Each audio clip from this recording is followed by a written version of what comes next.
and Tanya Ross of TDR Academy of Movement and Therapy. Again, we're still in this series, if you've been watching from the start, of the ulnar nerve. And if you have had symptoms with that self-test, which we've had the video on, then these are a sequence of movements that I've been leading you through to hopefully help to nerve floss, mobilize, slide, and that way then if you have been getting any symptoms on that self-test, that it can reduce those down and any symptoms that you maybe are feeling throughout the day. So the last movement within this, again, is a gentle movement that's put across through the Noi group. And when we're taking it through these movements, slow, progressive, start around 10, building it up towards 20 over the course of the week, as long as you're not getting any symptoms. So with this one, it's a full Yahoo. So imagine you've got a lasso and you're taking it full Yahoo. As you take it through, you can have the finger and the thumb in together, and it is almost like you're kind of tracing it around with that finger and the thumb.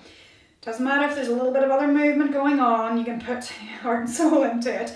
But I want you to keep that sense of the elbow is high on the way through and the wrist is moving as well. So these movements, again, always make sure you're doing them on both sides, because that way it gives you feedback and your brain feedback as to how this is feeling in your body. But hopefully it doesn't create an imbalance then, even though you might only be getting symptoms on one side. For other movements, which are stronger movements, then I'm not going to put those videos up because I want you to make sure that you do see a medical professional, just if there was something that was needed that was a little bit more and beyond, just to make sure that you're keeping yourself right. So from that point of view, give these a go. Hopefully you don't feel anything when you do them, but it may help to alleviate some symptoms that you've been getting. Let me know if you find this useful. Leave us a like, a comment, and certainly subscribe to the channel. I'm going to go on to the radial nerve next, so if you want, you can check out that self-test and some of the movements for that as well. Thanks for watching.